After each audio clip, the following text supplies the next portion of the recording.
Hey guys, welcome back to my YouTube channel. तो आज हम अपोची सीरीज को फिर से कंटिन्यू करने जा रहे हैं। अगर आपने प्रीवियस चैप्टर्स की एक्सप्लेनेशन नहीं देखी है तो आप देख सकते हो, प्लेलिस्ट में अवेलेबल है शाइन टू गोडू नाम से, और प्लेलिस्ट का लिंक डिस्क्रिप्शन में भी है, तो आप डायरेक्ट वहां पे क्लिक करके देख सकते हो। तो जैसे कि हमने प्रीवियस चैप्टर में देखा था, जिया बोल रही होती है कि क्या तुम हमारी हेल्प करोगे, और अगर करोगे तो तुम्हें क्या चाहिए। लुजंग बोलता है मैं डीमंस को यहाँ से निकाल दूंगा और उसके बदले मुझे कुछ भी नहीं चाहिए। तो चैप्टर नंबर 146 की स्टार्टिंग होती है। जिया बड़ा खुश होती है, बोल रही होती है अच्छा। जिया सोच रही होती है कि मास्टर जिंग ने बोला था कि मुझे लुजंग के पास में रहना, चाहे कुछ भी हो, और वो तो ऐसा भी चाहता था कि अगर वो मेरे प्यार में पड़ जाए तो वो हमारी हेल्प करेगा। पर बड़ा अच्छी बात है कि लुजंग वैसा पर्सन नहीं है जैसा मैंने सोचा था। जिया बोलती है कि यहाँ पे डिविजन है डीमंस की, मुझे लगता है कि वो नेगोशिएट करने की कोशिश करेंगे तुम्हारे साथ। लुजंग बोलता है नेगोशिएशन, वो अब डिपेंड करता है कि वो कितना ज्यादा सिंसियर और मुझे क्या दे पाएंगे। जिया सोच रही होती है कि प्रॉब्लम भी क्रिएट कर सकता है अगर डीमन कुछ लुजंग को ऐसा ऑफर करेंगे जो लुजंग कभी मना नहीं कर पाएगा। फिर हमें टावर के टॉप का सीन दिखाया जाता है। मैंगटियान का पर्सनल स्पेस जो होता है, वहाँ पे पिलर्स होते हैं, उसके ऊपर डीमंस खड़े होते हैं। हमें मैंगटियान दिखा देता है। वहाँ पे एक जो सीट होल्डर डीमन होता है वो बोल रहा होता है कि हम सभी सीट होल्डर्स हैं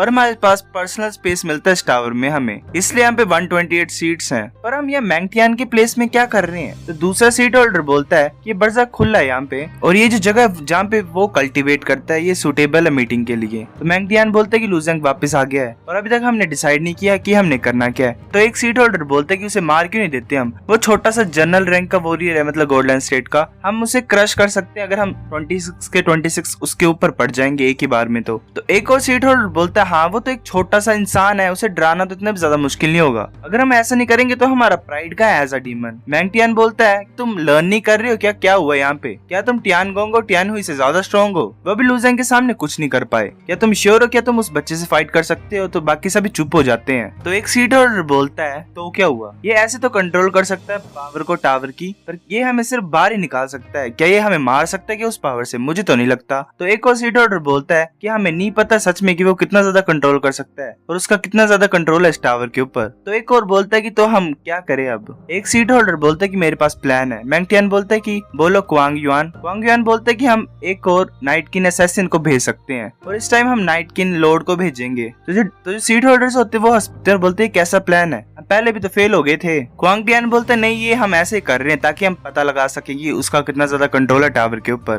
क्वांग युआन बोलता है कि अगर हम नॉर्मल नाइट किन को भेजेंगे तो वो आसानी से उसे मार देगा, पर अगर हम नाइट किन लॉर्ड को भेजेंगे तो वो उसे मार नहीं सकता है, वो सिर्फ उसे की कर सकता है, और अगर उसके पास टावर का ज्यादा कंट्रोल होगा तो वो मार भी सकता है, हम पता लगा सकते हैं ऐसे। मैंगटियान सोच रहा होता है और दूसरा सीट होल्डर बोलता है हाँ ये ठीक लग रहा है मुझे, अगर वो सिर्फ नॉर्मली पीपल को की कर सकता है तो फिर डरने की क्या बात है उससे हमें। मैंगटियान बोलता है कि ऐसे काम नहीं करेगा, दोनों इंसान और डीमनाइट्स भी उसे गार्ड कर रहे हैं, ऐसे हम नाइट किन का भी यूज करेंगे तो भी वो बड़ा मुश्किल होगा उसके पास पहुंचना। तो एक सीट होल्डर बोलता है तो अब हम क्या करें, नेगोशिएट करेंगे उसके साथ। तो वहाँ पे एक टेलीपोर्टेशन एरे ओपन होता है, वहाँ से एक इंसान आ रहा होता है और बोल रहा होता है कि हमारे पास मैसेज है होली लैंड्स का। वो जो मैसेंजर होता है वो मैंगटियान के पास आके उसे बता देता है। मैंगटियान बोलता है अच्छा। वो बोल रहा होता है कि सभी सुनो, मेरे पास ऑर्डर्स हैं, हमें लुजंग के साथ नेगोशिएट करना होगा। ये सभी सुन के हैरान हो जाते हैं, बोलते हैं अब हम रियली नेगोशिएट ही कर रहे हैं क्या। मैंगटियान बोल रहा होता है मैं कैसे बोलूं तुम्हें, हम टावर का फुल कंट्रोल हार गए बड़े टाइम पहले, ये कुछ भी नहीं होगा अगर हम थोड़ी सी सीटें ह्यूमंस को दे देंगे, पर मुझे नहीं पता वो और क्या मांग लेगा।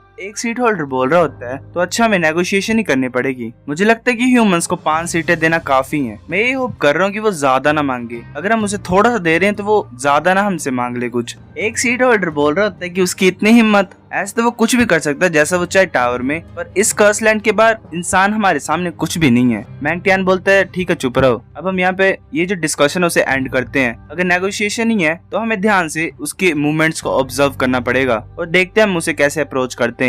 फिर हमें टारो सिन के 10th लेवल का सीन दिखा देता है। लुजंग अरेना में खड़ा होता है, वहाँ पे एक इंसान बोल रहा होता है कि कोई भी लुजंग को चैलेंज नहीं कर रहा है, ऐसे होगा तो वो फिर से अनचैलेंज हो जाएगा एक दिन और। लुजंग सोच रहा होता है कि मैंने 6 जनरल्स को डिफीट किया जैसे मैं रिटर्न हुआ हूँ, मैंने दोनों यूशु और म्यू किंगयान को भी डिफीट किए हैं, तो इसीलिए मेरे को और कोई भी चैलेंज नहीं कर रहा है, मैं ऐसे एडवांस नहीं होना चाहता हूँ आगे, मैं बढ़ना चाहता हूँ आगे, मुझे ज्यादा लाइट ऑफ फॉर्च्यून नहीं मिलेंगी ऐसे। तो वहाँ पे एक वॉरियर आ रहा होता है और वो अरेना में एंटर कर जाता है। वो हंस रहा होता है और बोल रहा होता है, मैं ये सोच रहा था कि कौन है जो इंसान जो चैलेंज नहीं हुआ है, ये तो एक इंसान है, मैं भी अनचैलेंज्ड हूँ फर्स्ट लेवल से यहाँ तक। मैं और कुछ भी नहीं बोलूंगा, मैं सिर्फ ये बोलता हूँ कि तुम्हें हराना बहुत ज्यादा आसान होगा। लूजंग बोलता है कि मैंने कभी भी एक्सपेक्ट नहीं किया था कि एक लॉर्ड मुझे चैलेंज करेगा, पर तुम्हारे जैसा मेरे को लगता है कि मेरा ओपोनेंट होने के लायक है। ये सुन के वो जो वॉरियर होता है वो बोलता है, क्या एक छोटा सा ह्यूमन सेटिस्फाइड नहीं है क्या मेरे को एज अ ओपोनेंट लेने के लिए? लूजंग बोलता है, हाँ ऑफ कोर्स, तुम यहाँ तक अनचैलेंज्ड आए हो, इसका मतलब तुम्हारे पास कोई भी लाइट ऑफ फॉर्च्यून नहीं होगी। वो वॉरियर हंसता है और बोलता है कि तुम तो ऐसी बातें कर रहे हो जैसे कि तुम जीत गए हो। मैंने कुछ सालों पहले इंसानों का मीट खाया था और वो बड़ा डिलीशियस था, तुम बस इंतजार ही करो, तुम मेरा खाना बनोगे। वो फिर अपनी एनर्जी को यूज करता है और अपने एक्सिस को निकाल लेता है। लूजंग भी अपनी स्वॉर्ड को निकाल लेता है। एक डीमोनाइट बोल रहा था कि इस बच्चे ने दोबारा वेपन चेंज किए, ये लो टायर लेजेंडरी वेपन को यूज नहीं कर रहा था क्या पहले? तो दूसरी डीमोनाइट बोल रही होती कि इसकी वैल्यू हर बार इंक्रीज कैसे हो रही है, ये बड़ा ज्यादा रेयर है ऐसी स्वॉर्ड को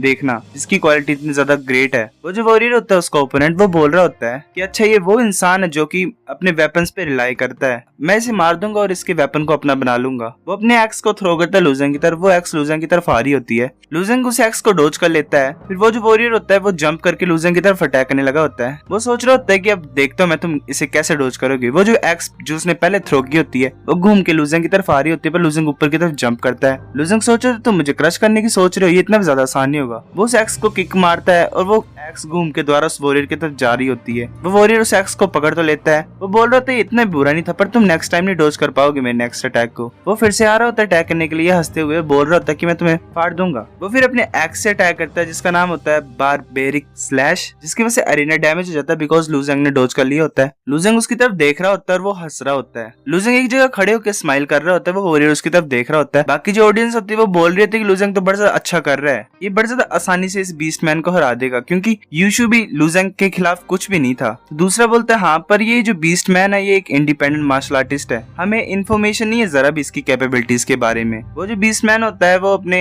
एक्सिस को अपने ओरा से कवर कर लेता है और बोल रहा होता है कि इनकी कैसी हिम्मत है, ये इतनी ज्यादा हिम्मत कहां से कर रहे हैं कि मेरी बेइज्जती करें जो नीचे खड़े हुए हैं। इंसान में तुम्हें अपने फुल पावर को दिखाता हूँ। फिर वो अपना अटैक यूज करता है क्वान कुन वोर्टेक्स और अपने एक्सिस के साथ गोल गोल घूम रहा होता है। वेल बेब्लेड ही लग रहा है पूरा।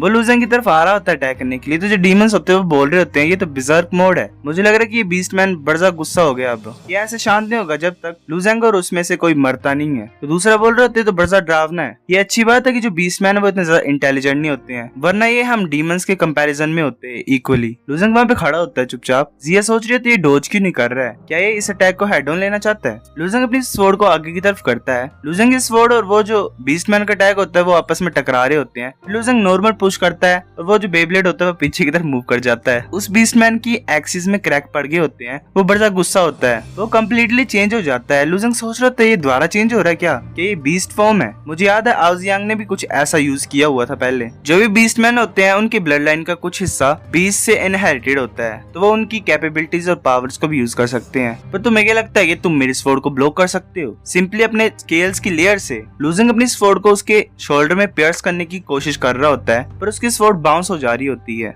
लूजंग सोचता है क्या बाउंस हो रही है? वो जो बीस्ट मैन होता है वो हंसता है और लूजंग को हेडबट देता है। लूजंग पीछे बैरियर से जाके टकराता है और नीचे गिर जाता है। बीस्ट मैन बोल रहा होता है कि इंसान अब तुम मुझे अपने फ्लैश और बोन को खिला सकते हो आज के लिए। वो लूजंग की तरफ अटैक करने के लिए आ रहा होता है। लूजंग खड़ा हो जाता है और अपने ड्रैगन स्किल्स की पावर को एक्टिवेट कर लेता है। लूजंग भी अपने हाथों से अटैक करने के लिए जा रहा होता है बीस्ट मैन की तरफ। जो वहाँ पे वॉरियर्स प्रेजेंट होते हैं जो मैच को देख रहे होते हैं वो बोल रहे होते हैं कि जो हाई ग्रेड वेपन था वो भी पियर्स नहीं कर सका और अब लूजंग के पंच करने लगा है। मुझे लगता है कि ये यहाँ पे हार जाएगा। लूजंग उस बीस्टमैन को बड़े जोर से पंच मारता है पेट में। बीस्टमैन हंसता है और बोलता है क्या तुम दोबारा बाउंस होना चाहते हो? लूजंग वेल ड्रैगन पंच यूज करता है जिससे एक ड्रैगन अपेयर हो जाता है उसके पंच से। बीस्टमैन बोल रहा होता है क्या, और उसके स्टमक में होल हो जाता है, वो नीचे गिर जाता है और हार जाता है। वहाँ पे जो बाकी प्रेजेंट होते हैं वो बोल रहे होते हैं ये तो बड़ा ज्यादा अमेजिंग है। लूजंग पावर ऑफ रूल्स को नहीं जानता पर इसके पास बड़ा ज्यादा ग्रेट फिजिकल स्ट्रेंथ भी है, ये नॉर्मली बड़ा ज्यादा मुश्किल अचीव करने के लिए कुछ ऐसा। तो वहाँ पे एक डीमन आ जाता है, वो बोल रहा होता है लूजंग मैंगटियान तुमसे बात करना चाहता है। लूजंग बोलता है कब बात करना चाहता है? तो वो डीमन बोलता है आज रात को, तुम मीटिंग हॉल में देख सकते हो उसे। लूजंग सुन रहा होता है ध्यान से। सो गाइस चैप्टर नंबर 146 इतना था। अगर आपको वीडियो पसंद है तो लाइक करो, नहीं भी आई फिर भी लाइक कर दो, शेयर करो अपने दोस्तों के साथ, कमेंट करके बताओ अगर आपको वीडियो कैसी लगी है, सब्सक्राइब करो। तब तक के लिए बाय बाय।